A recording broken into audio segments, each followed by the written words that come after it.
eu gostaria de convidar os irmãos para abrirem as suas Bíblias em Jonas, capítulo 4, Jonas, capítulo 4, versículo 11. O tema da mensagem que o Senhor colocou no nosso coração é a misericórdia de Deus. Amém, meus irmãos? Jonas 4:11. Por outro lado, Nínive tem mais de 120 mil seres humanos que não sabem nem discernir entre a mão direita e a mão esquerda, tampouco entre o bem e o mal, além de muitos animais inocentes. Não haveria eu de ter pena dessa grande cidade? Eu gostaria de pedir aos irmãos também para que a gente leia em Romanos, capítulo 9, versículo 14 ao 16. Romanos 9, 14 e 16. Que diremos, pois? Que há injustiça da parte de Deus? De maneira nenhuma. Pois, diz a Moisés, compadecer-me-ei de quem me compadecer, e terei misericórdia de quem eu tiver misericórdia.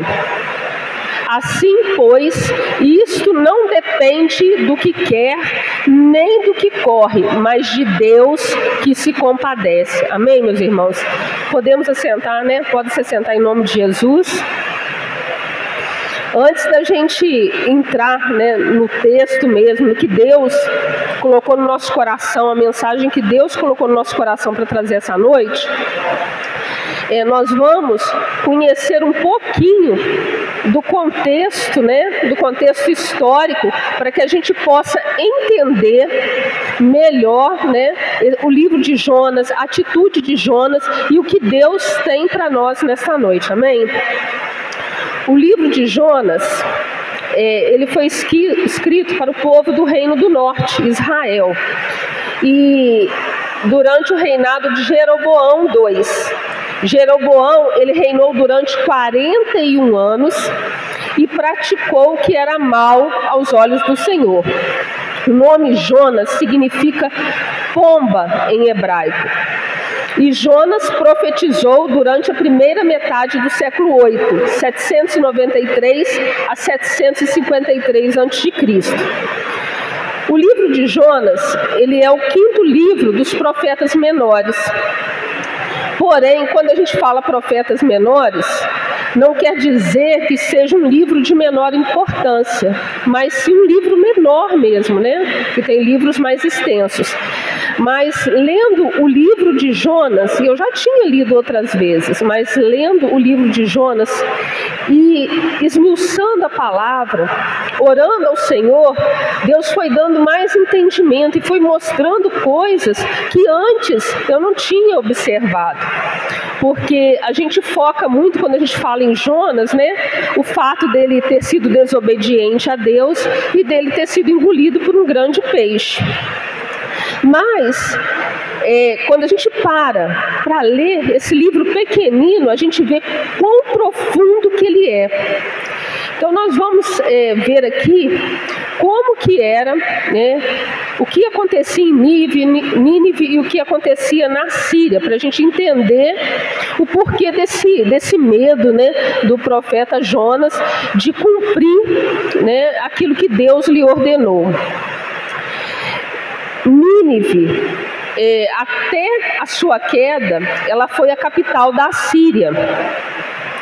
E os assírios, de acordo com o profeta Naum, nós vamos ler aqui, capítulo 1, versículo do 8 ao 14. Nós vamos ver aqui alguns pecados, né? Entre os tantos pecados de Nínive, nós vamos ver aqui em Naum, do 1, do 8 ao 14.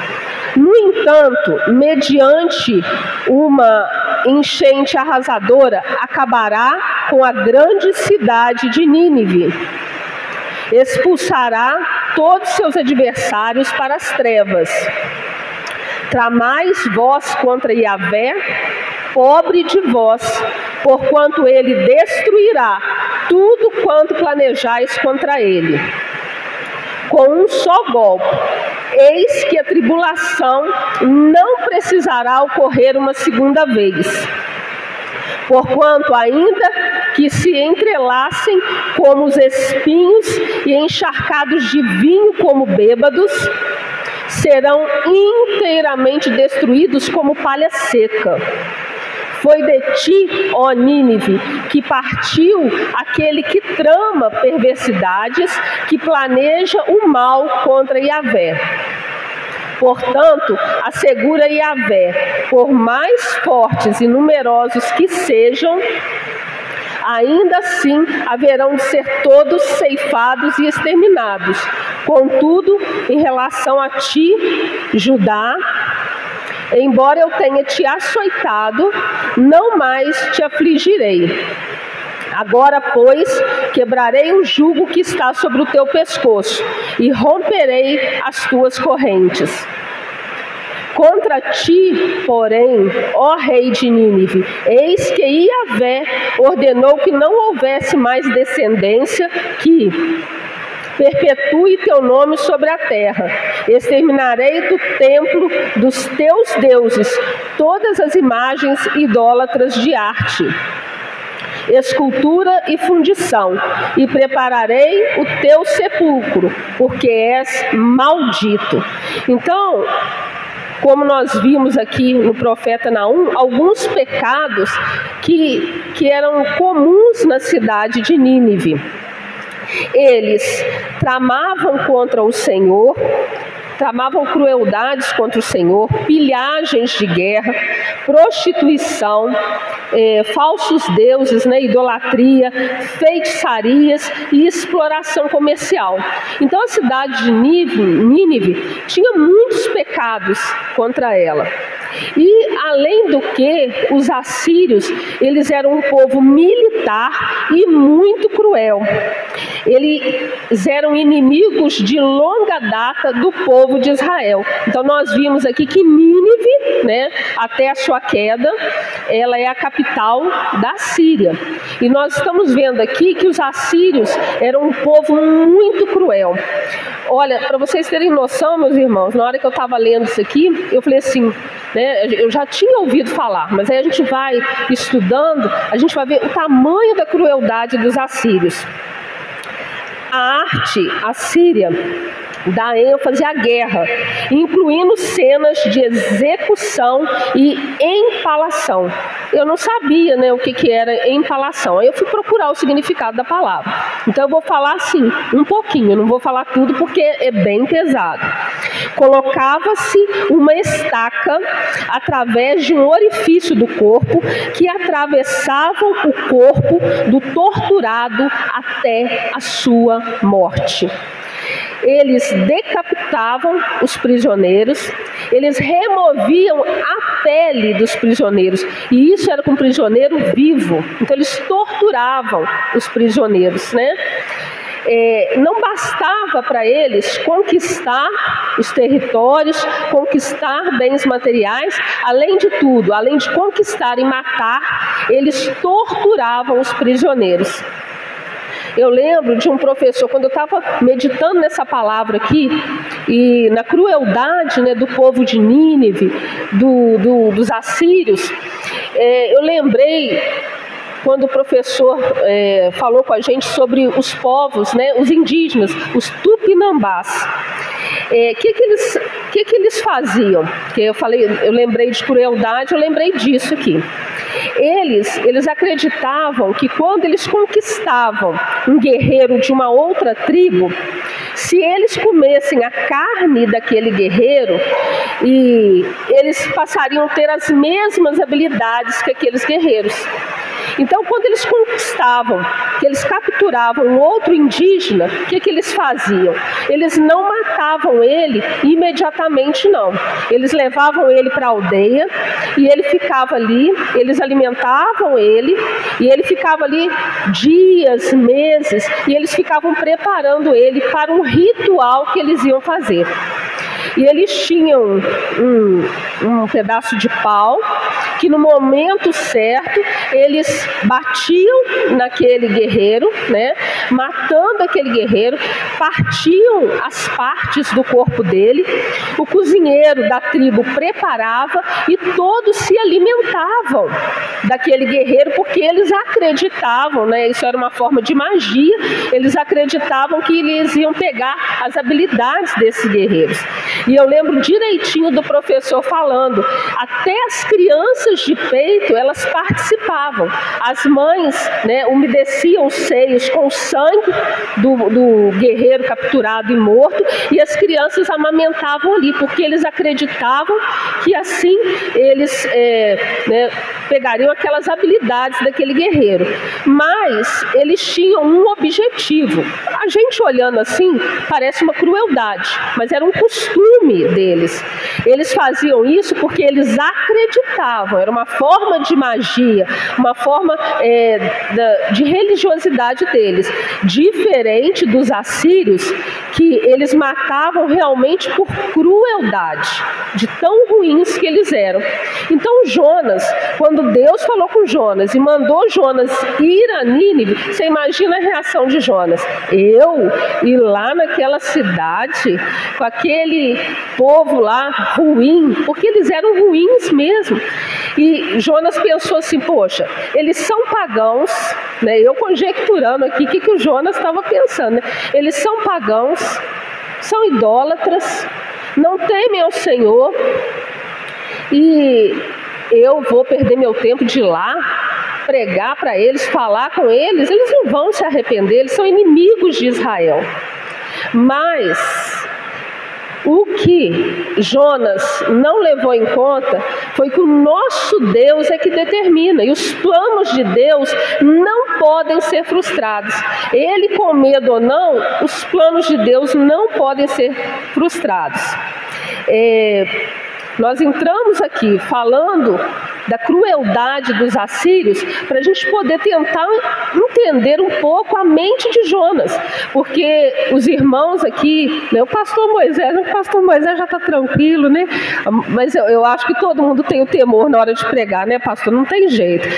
Da gente subir aqui nesse púlpito para pregar a palavra do Senhor, misericórdia, Senhor, a gente já fica tremendo na base. Agora você imagina, Deus falou com Jonas, mandou ele ir a Nínive e pregar para aquele povo, para eles se converterem do seu mau caminho, seus maus caminhos, senão ele ia destruir a cidade. Imagina o que Jonas sentiu. E mais na frente nós vamos ver também a questão dele achar que aquele povo, ele agiu como juiz daquele povo, achando que aquele povo não merecia a misericórdia de Deus. Mas quem determina é o nosso Deus.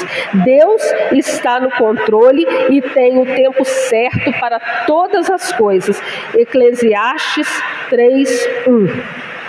Às vezes, meus irmãos, nós não temos paciência de esperar no Senhor.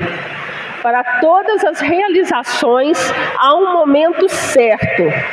Existe sempre um tempo apropriado para todo propósito debaixo do céu. Amém, meus irmãos? Então, há um tempo certo para todas as coisas. E Deus ordenou que Jonas fosse até Nínive pregar, porque aquele era o momento, aquele era o contexto. O nosso Deus, ele é onisciente e ele já está lá no nosso futuro. Ele vê o que nós não podemos ver. Ele tem o controle daquilo que nós não temos o controle. Então, por que Deus enviou Jonas naquele momento? O contexto, o que estava acontecendo no contexto assírio, quando Deus mandou Jonas ir lá pregar, estava acontecendo naquele momento uma crise. né? Apesar deles serem um povo próspero, naquele momento estava acontecendo uma crise, reverses militares, retrocessos diplomáticos, fomes, revoltas domésticas, e além disso tinha acontecido um eclipse, dia 15 de junho de 763 a.C. E eles, os assírios, entenderam isso como um fenômeno, como um mau presságio. Então eles estavam sensíveis naquele momento que eles estavam fragilizados. Aquele era o momento deles ouvirem a voz de Deus. Por isso Deus mandou Jonas naquele momento, pelo contexto, porque o nosso Deus, ele é onisciente, ele sabia tudo o que estava acontecendo, porque ele tem o controle de todas as coisas. Então ele falou com Jonas: vai e prega ao povo de Nínive para que eles se arrependam do seu mau caminho. Diante desse contexto que estava acontecendo lá na Síria, o terreno estava preparado para que fosse semeada a palavra de Deus. E nesse contexto, eles estariam mais dispostos para ouvir um profeta estrangeiro que vinha falar com eles. Porque se tivesse tudo bem, provavelmente eles matariam Jonas, eles arrancariam a pele dele, torturariam Jonas. Quantas vezes, quando está tudo bem, as pessoas não nos dão ouvido?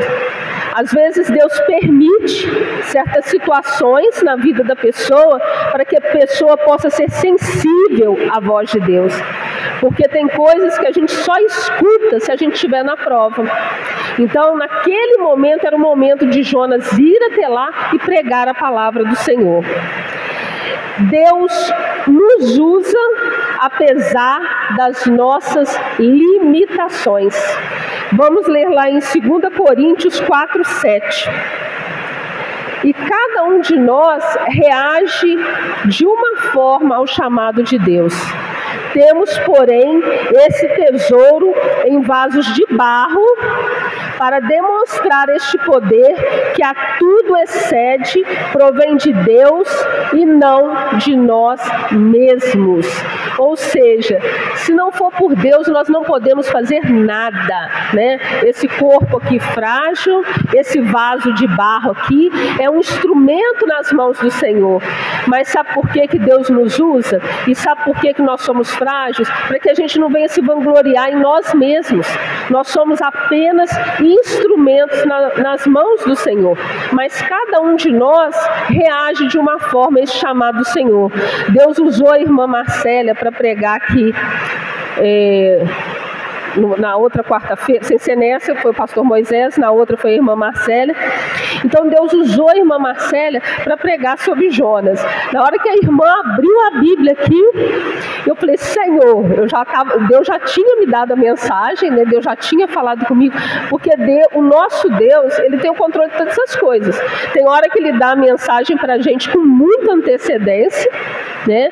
E tem horas que ele dá no dia, porque é ele que determina. É porque nós somos vasos de barro, e a honra e a glória é do Senhor. O poder vem dele, não é de nós mesmos, né? Então a gente fica na dependência do Senhor. Tem dia que você fala assim: Senhor, misericórdia, eu vou pregar, mas eu não tenho a palavra ainda.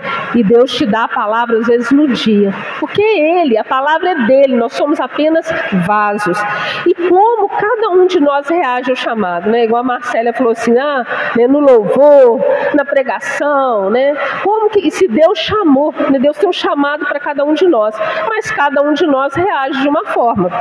E aí, na hora que eu estava preparando a mensagem que o Senhor me deu, Deus foi trazendo à minha memória alguns, né, homens de Deus que Deus usou e como eles reagiram ao chamado de Deus. Nós vamos ver o primeiro deles que Deus trouxe, né? Foi Samuel. Então eu gostaria de ler com os irmãos 1 Samuel, capítulo 3, versículo 10. Como Samuel se comportou quando Deus chamou ele. O Senhor voltou a chamá-lo como nas outras vezes. Samuel. Samuel, ao que prontamente lhe respondeu o menino: fala, porque o teu servo ouve. Deus também usou seu servo Davi. Em 1 Samuel 17:45, como que Davi reagiu diante de uma adversidade? Contudo, Davi retrucou ao filisteu: tu vens contra mim com espada, lança e escudo pontiagudo. Eu, no entanto, venho a ti em nome de Yahvé, o Senhor dos exércitos, o Deus dos exércitos de Israel, que desafiaste. Então, Deus ainda me mostrou aqui em Isaías, capítulo 6, versículos 5 e 8, como que Isaías reagiu, né, ao chamado do Senhor. Então bradei eu: ai de mim, não tenho salvação, porquanto sou um homem de lábios impuros e vivo no meio de um povo de impuros lábios, e os meus olhos contemplaram o Rei, o Senhor dos exércitos. Imediatamente, um dos serafins voou até onde eu estava, trazendo uma brasa viva, que havia tirado do altar com uma tenaz. Com ela tocou a minha boca e declarou-me: vê, isto tocou os teus lábios. A tua culpa será removida e o teu pecado está perdoado. Em seguida, ouvi a voz do Eterno que chamava: quem hei de enviar? Quem irá por nós? Ao que prontamente respondi: eis-me aqui, envia-me a mim.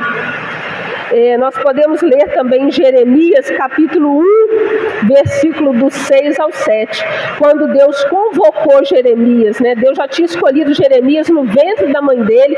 Antes que Jeremias nascesse, Deus já tinha planos para ele como profeta. E aí Jeremias, quando Deus convocou ele, ele disse: contudo eu redargui, ó Eterno Yahvé, eis que eu não sei me expressar como convém, não passo de uma criança. Entretanto, o Senhor me orientou: não alegues que és muito jovem. A todos a quem eu te enviar, irás, e tudo quanto eu te ordenar, falarás. Amém, meus irmãos? Tem ainda também, né, se a gente for olhar aqui, eu não coloquei, mas aí o Senhor foi trazendo à minha memória Moisés, né, que tinha a língua pesada, que era gago. Deus enviou Moisés também, né, titubeou. Quantos homens Deus enviou e quantos homens e mulheres que o Senhor enviou e tiveram medo? Porque o medo, nós temos medo, isso é natural do ser humano, né? Porque muitas das vezes a gente tira os olhos do Senhor e foca nas circunstâncias. Então é normal do ser humano ter medo, né? Então, nos colocando no lugar de Jonas, imagina, quando Deus chamou Jonas, né, no capítulo 1, versículo 3, qual que foi a reação de Jonas? Entretanto, Jonas decidiu fugir da presença de Yahvé, o Senhor, e partiu na direção de Tarsis. Isto é, jaspe amarelo, descendo para a cidade de Jope, ou seja, Formosa. Encontrou um navio pronto a zarpar para Tarsis, pagou a passagem, embarcou nele, a fim de ir para a cidade de Tarsis, tentando escapar da presença de Yahvé.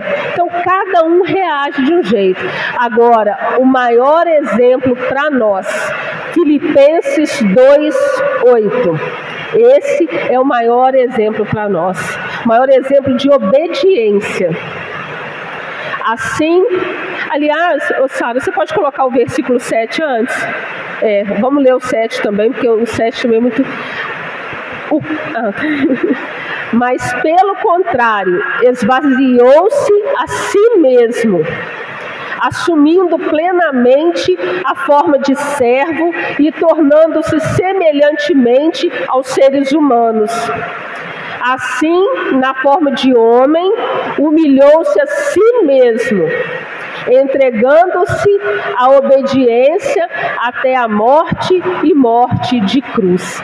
Esse é o maior exemplo para todos nós, porque ele se esvaziou de si mesmo, da sua glória, e ele veio como homem.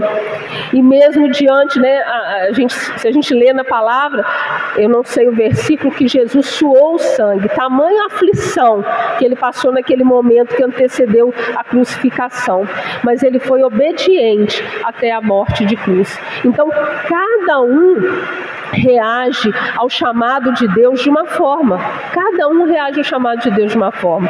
Uns fazem como Jonas, fogem do seu chamado. Mas, como nós vimos aqui, é o nosso Deus que determina.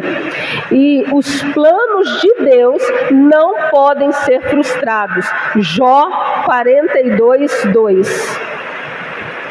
Nada pode frustrar os planos de Deus e aquilo que Ele tem preparado para nós. Sei que podes realizar tudo quanto desejares. Absolutamente nenhuma das tuas ideias e vontades serão frustradas. Aqui Jó falando do Senhor. Então nenhum plano do Senhor pode ser frustrado, porque Ele é Deus. Deus, Ele trouxe tudo à existência do nada. Deus criou todo ser vivo. O ser humano é criação de Deus. E por causa do pecado é que o ser humano se afastou de Deus. E quando o ser humano está longe de Deus, ele está em trevas. Quando o ser humano está longe do propósito de Deus, longe da presença de Deus, ele está na escuridão, ele está em trevas. E o plano de Deus para toda a humanidade é a salvação. Jesus, quando ele morreu e ele ressuscitou, morreu e ressuscitou por toda a humanidade. Agora, Deus nos criou com livre-arbítrio, porque só tem um tipo de pessoa que Deus procura, os verdadeiros adoradores, que o adorem em espírito e em verdade. Então Deus nos criou com livre-arbítrio, e Jesus morreu e ressuscitou por toda a humanidade. Jesus, ele é a luz do mundo, João 8:12.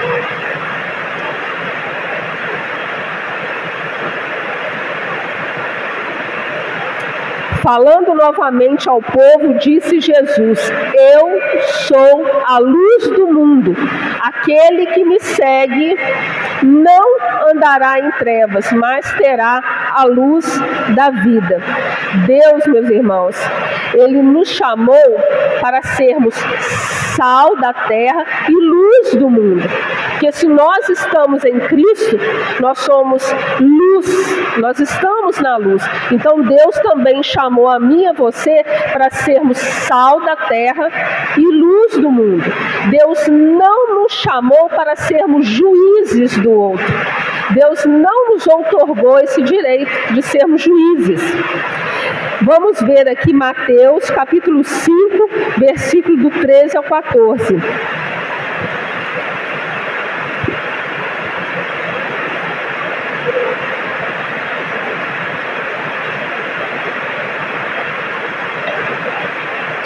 Vós sois o sal da terra, mas se o sal perder o seu sabor, com que se há de temperar? Para nada mais presta, senão para se lançar fora e ser pisado pelos homens. Então, Deus nos chamou, vós sois a luz do mundo, uma cidade edificada sobre um monte não pode ser escondida. Deus nos chamou para sermos luz, para sermos sal e não juízes. Nós vamos ler também Tiago, capítulo 4, versículo 12. E muitas das vezes a gente se comporta como Jonas, porque Jonas não somente teve medo, mas ele se comportou como juiz do povo de Nínive. Um só é o legislador e juiz, aquele que pode salvar e aniquilar. Tu, no entanto, quem és para julgar o teu semelhante? Muitas das vezes, nós nos comportamos como Jonas, porque teve o agravante que Jonas teve medo, né, da situação, né? Quem não teria? Olhando esse contexto, Jonas tirou os olhos do Senhor e olhou só para o problema. Mas Jonas também não achou digno o povo de Nínive de tão grande salvação. Jonas, na cabeça dele, né, eu aqui conjecturando, ele não achava que os ninivitas fossem merecedores de tão grande salvação, do perdão do Senhor. Então ele mesmo decidiu que ele não ia cumprir aquele propósito, porque eles não eram dignos. Deus, ele não tem prazer, ele não tem alegria na morte do ímpio. Ezequiel 33:11. A oportunidade de salvação é para todos que crerem e aceitarem o Senhor Jesus como seu único e suficiente Salvador. Então lhes orientarás dizendo: tão certo como eu vivo, diz Yahvé, o Senhor Deus, não tenho qualquer prazer na morte do incrédulo, mas sim minha alegria está em que o ímpio venha a ser convertido, se desvie do seu mau caminho e viva. Convertei-vos, desviai dos vossos maus caminhos. Ou seja, né, Deus não quer que ninguém se perca, porque que o teu povo haveria de perecer, ó casa de Israel. Deus não tem alegria na morte do ímpio. Então por isso que Deus usou Jonas para ir pregar na cidade de Nínive, falando para que eles se arrependessem dos seus maus caminhos, senão a cidade de Nínive seria destruída. Então a oportunidade que Deus dá é para todos. É tão verdade que eu e você estamos aqui nesta noite. A salvação não foi só para os judeus, a salvação não é só para os judeus. Nós fomos enxertados na oliveira pelo sangue de Jesus. Nós que não éramos povo, hoje nós somos povo de Deus, porque a misericórdia do Senhor nos alcançou. E Deus quer usar cada um de nós como vaso de barro nas mãos do olheiro, para que nós possamos pregar a palavra, para que nós possamos ser sal e luz nessa terra. O Senhor Jesus, ele veio para toda a humanidade, e todo aquele que se arrepender dos seus maus caminhos, se converter é mudar de direção, deixar de fazer o que é mal, se converter de seus maus caminhos, esse será salvo pelo sangue de Jesus. Muitas das vezes, meus irmãos, nós somos muito prontos e rápidos para julgar o nosso próximo, para proferir uma sentença. Quantas das vezes as pessoas falam assim: esse aí não tem jeito não, esse aí não tem jeito não. Eu ouvi isso em relação ao meu esposo, né? Eu estava começando aí na igreja, lá na rua Múcio Vieira, e aí uma pessoa virou para mim e falou assim: ele não tem jeito não. Eu, sem conhecer a palavra, eu não tomei posse daquela palavra maldita que a pessoa me falou, até por ignorância, e eu falei: para Deus tem jeito sim. Eu tomei posse da minha vitória, porque para Deus tem jeito sim. Mas muitas das vezes, e essa pessoa que falou comigo não é uma pessoa que não conhece a palavra do Senhor, é uma pessoa que conhecia a palavra do Senhor. Então muitas das vezes a gente olha para as circunstâncias, mas o nosso Deus vê além. Então se Ele está mandando você ir lá e falar para aquela pessoa, você vai e fala. A pessoa tem o livre-arbítrio de aceitar ou não aquilo que a gente está falando. Mas se Deus mandou falar, nós temos que falar. Nós temos que orar. Orar pelo esposo, orar pelo filho, orar por aquele parente, por aquele amigo. Nós temos que falar. Se as pessoas vão ouvir, se elas vão aceitar, aí já é com elas. O que Deus estava ordenando a Jonas era ir pregar. Se eles iam aceitar, se eles iam se converter, isso não era com Jonas. Isso era parte do Senhor quebrantar o coração deles, e se eles não quisessem, aí as consequências viriam. Jonas aqui, ele agiu como aquele filho lá, né? Aliás, aquele filho lá da parábola do filho pródigo, aquele filho que ficou com o pai, que agiu como Jonas, né? porque Jonas aqui está representando aquele irmão que ficou na presença do pai, que ajudou e que não achou que era digno, né? Aquele povo lá recebeu o perdão do Senhor. O filho que ficou com o pai, ele ficou revoltado.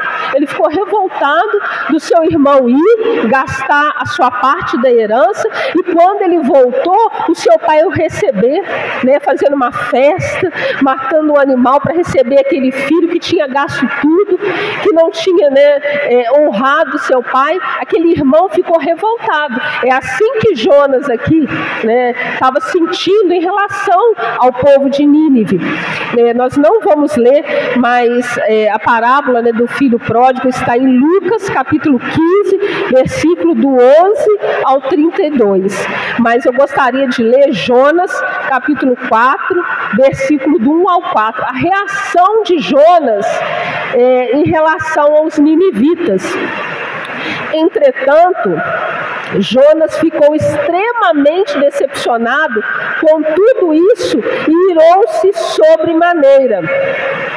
Então, orou a Yahvé e desabafou, dizendo: Ah, Eterno, pois não foi exatamente isso que eu disse quando estava ainda na minha casa?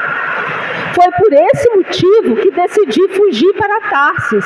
Eu sabia que tu és o Deus misericordioso, compassivo, longânime, rico em amor, e que ameaças castigar e te arrependes. Olha só, ó Yahvé, agora, portanto, tira a minha vida, eu te rogo. Afinal, é para mim melhor morrer do que seguir vivendo.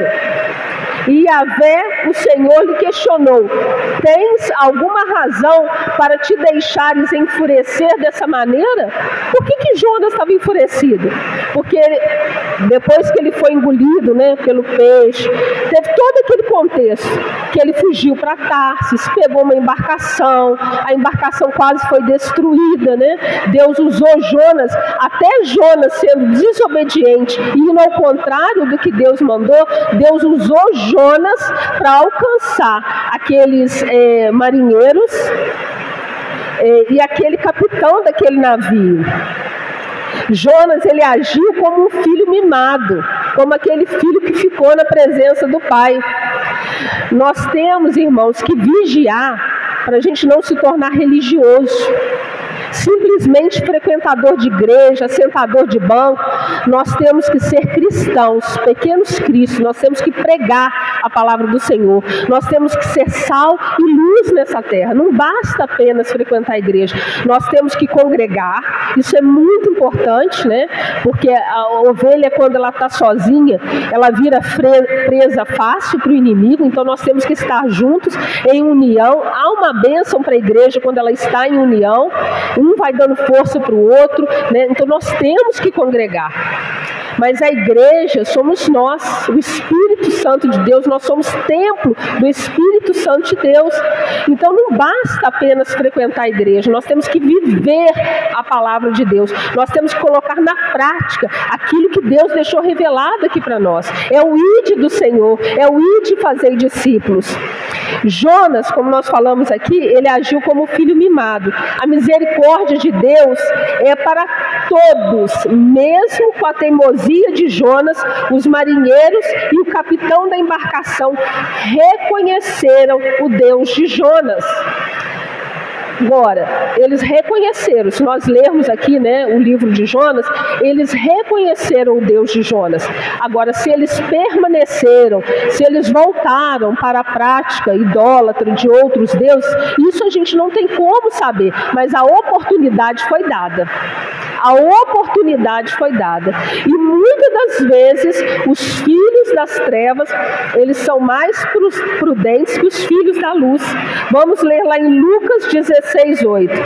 Sabe por quê que o Senhor trouxe isso à minha mente? Porque aquele capitão do navio, ele foi lá, Jonas estava dormindo lá no porão do navio, né? Devia estar numa depressão profunda, inconformado.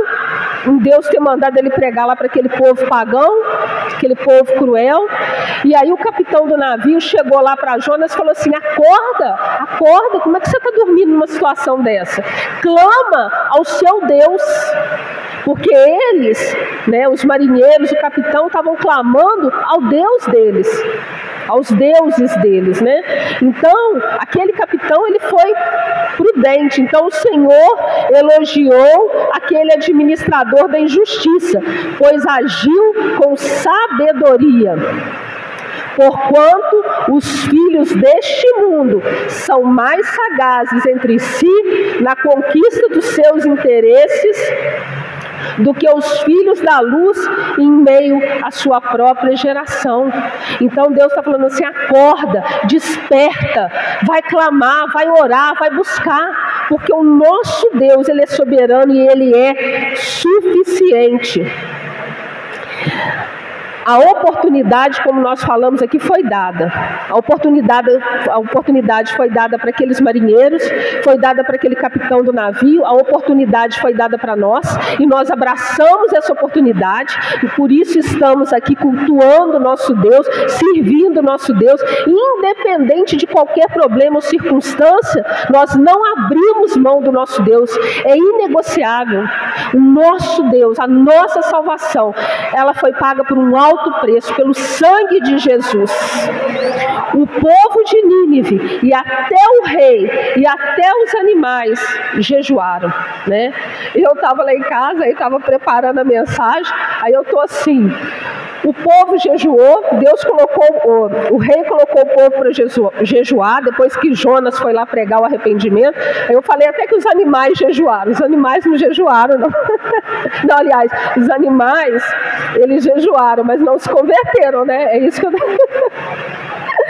O povo de Nínive, o rei e até os animais é isso aqui que eu escrevi errado, se arrependeram. Os animais não se arrependeram, né?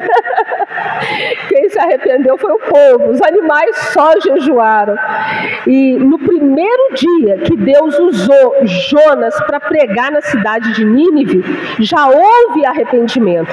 A cidade, ela era extensa, então levaria 3 dias, né, para Jonas pregar ali na cidade de Nínive. É porque a visão que a gente tem de cidade é muito diferente, né? A gente tem a visão de cidade com bairros, né? Mas aqui Jonas levaria 3 dias para percorrer a cidade de Nínive. E no primeiro dia que ele percorreu, pregando que a cidade seria destruída, que era para eles se arrependerem de seus maus caminhos e se converterem a Deus, houve arrependimento. Aquele povo clamou, aquele povo orou, aquele povo jejuou, e o próprio rei, ele deu o exemplo. Vamos ver em Jonas capítulo 3, versículo do 3 ao 10. Já estou encerrando, tá, irmãos, para a gente poder orar. Jonas, sem demora, obedeceu a palavra do Senhor e partiu para Nínive. E Deus tinha um propósito para aquela grande cidade, cuja extensão levava-se 3 dias para percorrer. Jonas entrou na cidade e caminhou por ela por um dia inteiro, proclamando: eis que daqui a 40 dias Nínive será destruída. Então os ninivitas creram em Deus, combinaram um jejum geral, e todo o povo, dos mais importantes ricos aos mais simples e pobres, se vestiram com uma roupa feita de pano grosseiro, a fim de demonstrar publicamente que reconheciam seus pecados e estavam arrependidos. Quando o rei de Nínive tomou conhecimento da pregação e de tudo que ocorria na cidade, ele se levantou do trono, tirou o manto real, vestiu-se também de pano de saco e sentou-se sobre as cinzas. E então proclamou em Nínive: eis que por decreto do rei e de seus nobres fica proibido a todo homem ou animal, bois ou ovelhas, provar qualquer alimento. Portanto, não havereis de comer nem beber nada. Cobri-vos de vestes de arrependimento e lamento, tanto as pessoas como os animais. E todos os cidadãos orem a Deus com todas as suas forças. Cada pessoa abandone seu mau caminho e toda atitude violenta. Talvez Deus volte a sua face para nós, se arrependa e acalme o furor da sua ira, de modo que não sejamos destruídos. Deus observou tudo quanto fizeram, como se converteram do seu mau caminho e abandonaram a violência. E atendeu às orações do povo, voltou atrás e não destruiu a cidade como havia ameaçado. Em vez de Jonas se sentir feliz, grato por ter sido instrumento nas mãos do Senhor, aquele povo ter se convertido dos seus maus caminhos, como nós lemos anteriormente, ele pensou em morrer. Ele ficou inconformado, como lá na passagem lá do filho pródigo. Ele ficou inconformado. Mas, se a gente for ler a história aqui, provavelmente Nínive errou novamente, porque em 612 a.C., ela foi destruída. Aí se a gente for pensar como Jonas, aí o que adiantou eu pregar? Mas quantas vidas lá foram salvas? Que fosse uma vida que fosse salva, para Deus é muito importante, porque para Deus nós temos valor. Uma alma que se salva, para Deus tem muito valor. O nosso dever como cristãos é semear a palavra. Esse é o nosso papel. Nós não somos juízes. Cada ser humano dará conta a Deus. É o livre-arbítrio, meus irmãos. A oportunidade é dada a cada um de nós, mas nós temos o livre-arbítrio. Muitas das vezes, como nós falamos aqui, né, nós somos rápidos e precisos ao condenar o outro ao inferno. Nós devemos ser discípulos do Senhor e não agentes de Satanás.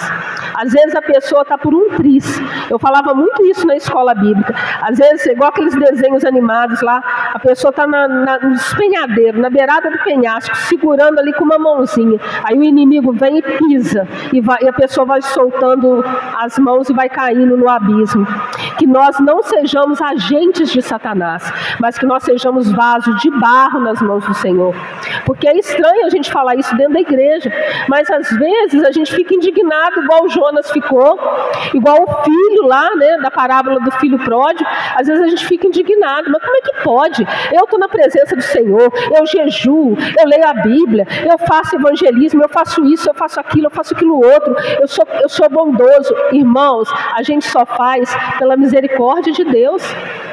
Às vezes, a gente pega alguma coisa lá da casa da gente, um mantimento, alguma roupa, para levar para uma pessoa. Você acha que é porque nós somos bons? Não. É porque Deus sabe a necessidade daquela pessoa e Ele nos usa como instrumento. Não é porque a irmã Cláudia é boa, porque a irmã Cláudia é mais crente que o outro irmão, é mais cristã. Não é isso. É porque Deus toca em cada um de nós, mas nós temos que estar sensíveis à voz do Senhor. Deus nos usa, mas nós temos que estar sensíveis. Então, que nós não sejamos juízes do nosso irmão. Não cabe a nós julgar. Você viu lá fulano? Eu encontrei com fulano na rua, estava fumando, fulano estava bebendo, fulano estava assim, estava assado. É Ele Deus. Façamos a nossa parte, preguemos a palavra, porque nós teremos que dar conta a Deus. Então preguemos a palavra aonde for que Deus mandar a gente pregar. Agora, o que a pessoa vai fazer com essa oportunidade não cabe a nós.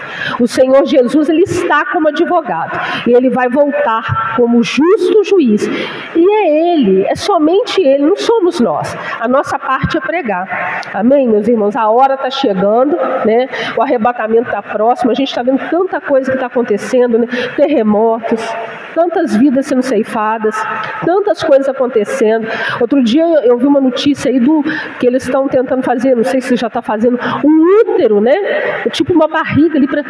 Gente, misericórdia, nós estamos nos últimos minutos. Então não é hora da gente ficar olhando. Vamos pregar a palavra do Senhor. O que a pessoa vai fazer com que a gente falar, aí é responsabilidade dela. O nosso dever é pregar.